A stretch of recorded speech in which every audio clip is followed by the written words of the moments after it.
ഒരു വർഷത്തിനുള്ളിൽ നിയമസഭാ തെരഞ്ഞെടുപ്പ് പ്രഖ്യാപിക്കാനിരിക്കുന്ന നമ്മുടെ സംസ്ഥാനത്ത് LDFും UDFും തീപാറുന്ന പോരാട്ടം ഇത്തവണ നടത്തും. കാരണം LDFിന് ഹാട്രിക്കും UDFിന് നിലനിൽപ്പും. അതാണ് പ്രശ്നം. ഒരു തവണ കൂടി LDFിന് ഇവിടെ ഭരണം കിട്ടിയാൽ UDF ചിഹ്ന ഭിന്നമായി തെറിക്കും. അതുകൊണ്ട് അവർ, പ്രത്യേകിച്ച് പ്രതിപക്ഷ നേതാവ് VD സതീശൻ, UDF അധികാരത്തിൽ വരാനുള്ള പല പദ്ധതികളും തയ്യാറാക്കി കഴിഞ്ഞു. എന്നാൽ ചില മുഖ്യമന്ത്രി മോഹികളുടെ അനുയായികൾ തനിക്കാരാണ് ഇതിന് അധികാരം തന്നത് എന്നൊക്കെ ചോദ്യം സതീശനോട് ചോദിക്കുന്നതും നമ്മൾ കണ്ടു. ഏതായാലും VD സതീശനോ മറ്റാരെങ്കിലോ ആകട്ടെ, എത്രയും പെട്ടെന്ന് ഓരോ മണ്ഡലങ്ങളും പിടിക്കാനുള്ള പണിയെടുക്കാതെ UDFിന് ഇവിടെ രക്ഷയില്ല. അപ്പോഴാണ് UDF പലപ്പോഴും മനഃപൂർവമോ അല്ലാതെയോ മത്സരിക്കാൻ മറന്നു പോകുന്ന ചില മണ്ഡലങ്ങൾ കേരളത്തിലുണ്ട് എന്ന് കണ്ടെത്തിയത്.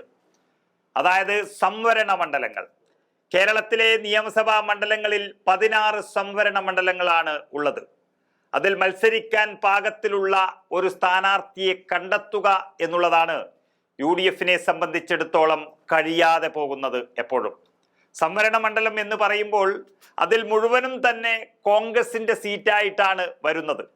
കൊല്ലം ജില്ലയിലെ കുന്നത്തൂർ മാത്രം ഒരുപക്ഷെ RSPക്ക് വിട്ടുകൊടുക്കാറുമുണ്ട്. ബാക്കിയെല്ലാം കോൺഗ്രസിന്റെ കൈകളിലാണ്. അനവധി മണ്ഡലങ്ങൾ ജയിക്കാൻ കഴിയുന്നതുമാണ് ഇതിലുള്ളത്. എന്നാൽ സംവരണത്തോടുള്ള പുച്ഛമോ അല്ല അത്തരം നേതാക്കളെ മുന്നോട്ട് കൊണ്ടുവരാനുള്ള നേതൃത്വത്തിന്റെ വൈമുഖ്യമോ കാരണം പലപ്പോഴും കോൺഗ്രസിന് പരാജയം സംഭവിക്കുകയാണ് ഇവിടെ ചെയ്യുന്നത്. എല്ലാ മണ്ഡലങ്ങളിലും കോൺഗ്രസ് തോൽക്കുന്ന അവസ്ഥ വരുന്നതോടെ ആ മണ്ഡലങ്ങൾ പൂർണ്ണമായും LDFിന്റെ കയ്യിൽ എന്ന് തന്നെ പറയാം. അതിൽ കോൺഗ്രസ് നേതാവ് AP അനിൽകുമാർ മത്സരിക്കുന്ന മലപ്പുറം ജില്ലയിലെ വണ്ടൂർ മാത്രമാണ് ഇപ്പോൾ ജയിച്ചുകൊണ്ടിരിക്കുന്നത്. മറ്റുള്ള 16-ൽ 15 സീറ്റുകളും ഇടതുപക്ഷം അനായാസം ജയിച്ചു വരികയാണ്. അതിൽ പത്തനംതിട്ട ജില്ലയിലെ അടൂർ മണ്ഡലം കഴിഞ്ഞ തവണ വളരെയധികം വേദനയുണ്ടാക്കിയതാണ്.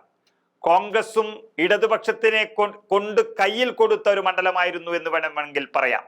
CPIയുടെ ചിറ്റയം ഗോപകുമാറിനെതിരെ വികാരം നിലനിൽക്കുന്ന ഒരു മണ്ഡലത്തിൽ കോൺഗ്രസിന് ലഭിച്ചത് MG കണ്ണൻ എന്ന കിടിലൻ യുവനേതാവിനെയായിരുന്നു. എന്നാൽ കോൺഗ്രസ് ആകട്ടെ അതിനെ 3 ക്ലാസ് മണ്ഡലം എന്ന് എഴുതി തള്ളി അവഗണിച്ചു. നേരെ തെരഞ്ഞെടുപ്പ് ഫണ്ട് പോലും ലഭിക്കാതെ വന്നപ്പോൾ സ്വന്തം നിലയിൽ പൊരുതിയ MG കണ്ണൻ അവസാനം അവിടെ വെറും 2900 വോട്ടുകൾക്ക് കീഴടങ്ങേണ്ടി വന്നു. ഇതാണ് അവസ്ഥ. അതുപോലെ കോഴിക്കോട് ജില്ലയിലെ ബാലുശ്ശേരിയിൽ മത്സരിക്കാൻ ആളില്ല എന്ന് പറഞ്ഞുകൊണ്ടാകാം ഒരുപക്ഷെ എറണാകുളത്തുള്ള ധർമ്മജൻ ബോൾഗാട്ടിയെയാണ് അവിടെ കൊണ്ടുപോയത്. സിനിമാ നടനാണ്. കോഴിക്കോട് ജില്ലയിൽ എവിടെയെങ്കിലും ജനസമിതിയുള്ള ഒരു ദളിത് വിഭാഗത്തിൽപ്പെട്ട കോൺഗ്രസ് സ്ഥാനാർത്ഥിയെ വളർത്തിയെടുക്കാൻ അവർക്ക് കഴിഞ്ഞിട്ടില്ല എന്നുള്ളതാണ് സത്യം. അതുപോലെ പാലക്കാട് ജില്ലയിലെ കോങ്ങാട്, അവിടെ പലപ്പോഴും മത്സരിക്കാൻ പന്തളത്തു നിന്ന് സുധാകരനെ കൊണ്ടുവരാറുണ്ടായിരുന്നു, നമുക്കറിയാം. കൂടാതെ തൃശൂർ ജില്ലയിലെ ചേലക്കര ഉപതെരഞ്ഞെടുപ്പ് ഒഴികെ ബാക്കി എല്ലാ സമയത്തും കോൺഗ്രസ് കിട്ടിയ വോട്ട് മതി എന്ന തരത്തിൽ ഉപേക്ഷിക്കുകയായിരുന്നു.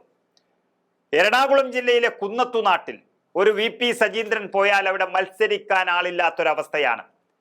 അതുപോലെ ഇടുക്കി ജില്ലയിലെ ദേവികുളത്ത് LDFിൽ നിന്ന് ജയിച്ച MLA ആയ വ്യക്തി SC വിഭാഗത്തിൽപ്പെട്ട ആളല്ല എന്ന് വരെ തെളിഞ്ഞിട്ടും അതിനെ കോടതിയിൽ നേരിട്ട് വിജയിപ്പിച്ചെടുക്കാൻ കോൺഗ്രസ് പാർട്ടിക്ക് ഇതുവരെ കഴിഞ്ഞിട്ടില്ല. കോൺഗ്രസ് സ്ഥാനാർത്ഥിയായിരുന്ന D കുമാറിന്റെ പോരാട്ടം സുപ്രീം കോടതി വരെ എത്തി നിൽക്കുകയാണ് ഈ 4ാം വർഷത്തിൽ.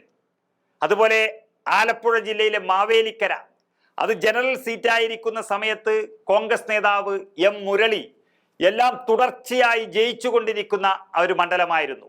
പക്ഷേ സംവരണമായതോടെ LDFിന് സ്വന്തമായി മാറി എന്ന് തന്നെ പറയാം. നിർത്തി ജയിപ്പിച്ചെടുക്കാൻ ഒരു നേതാവ് കോൺഗ്രസിനില്ല എന്നുള്ളതാണ് യാഥാർത്ഥ്യം. അതിനർത്ഥം ഇത്തരം സംവരണ മണ്ഡലങ്ങളോടും ദളിത് നേതാക്കളോടും കോൺഗ്രസ് പാർട്ടി കാണിക്കുന്ന സമീപനം എന്ന് തന്നെ പറയേണ്ടി വരും. ST മണ്ഡലങ്ങളായ മാനന്തവാടിയുടെയും സുൽത്താൻ ബത്തേരിയുടെയും അവസ്ഥയും ഇത് തന്നെയാണ്. നിലവിലുള്ള ഒരു IC ബാലകൃഷ്ണനും വിജയലക്ഷ്മിയും അവിടുന്ന് പോയാൽ അവിടെ നിർത്തി വിജയിപ്പിക്കാൻ ഒരു നേതാവുമില്ല. CPMനും ആണെങ്കിൽ നേതാക്കന്മാർ വളർന്നു വരികയാണ്. ത്രിതല പഞ്ചായത്തുകളിലെ അധ്യക്ഷന്മാരിൽ ഇതുപോലെ തെരഞ്ഞെടുക്കപ്പെടുമ്പോൾ കോൺഗ്രസിനെ പോലെ 5 വർഷത്തേക്ക് തട്ടിക്കൂട്ടിയെടുക്കുന്നതല്ല, ചെറുപ്പം മുതലേ തന്നെ കഴിവുകൾ കണ്ടെത്തി അവരെ സ്ഥാനങ്ങളിൽ എത്തിക്കുകയാണ് ആ പാർട്ടി ചെയ്യുന്നത്. അപ്പോഴാണ് ജനാധിപത്യത്തിന്റെ ഗോതയിൽ സ്ഥാനാർത്ഥികൾ പോരാട്ട വീര്യം കൈവരിക്കുന്നത്. അതുകൊണ്ട് കോൺഗ്രസ് നേതൃത്വം ഒരു കാര്യം മനസ്സിലാക്കുക, ശ്രദ്ധിച്ചില്ല എങ്കിൽ ഈ വാശിയേറിയ തെരഞ്ഞെടുപ്പിൽ നിങ്ങൾ ആദ്യം തോൽക്കുന്ന 15ഓളം അല്ലെങ്കിൽ 16ഓളം സീറ്റുകൾ തയ്യാറായി കേരളത്തിൽ ഉണ്ട് എന്ന് തിരിച്ചറിയുക.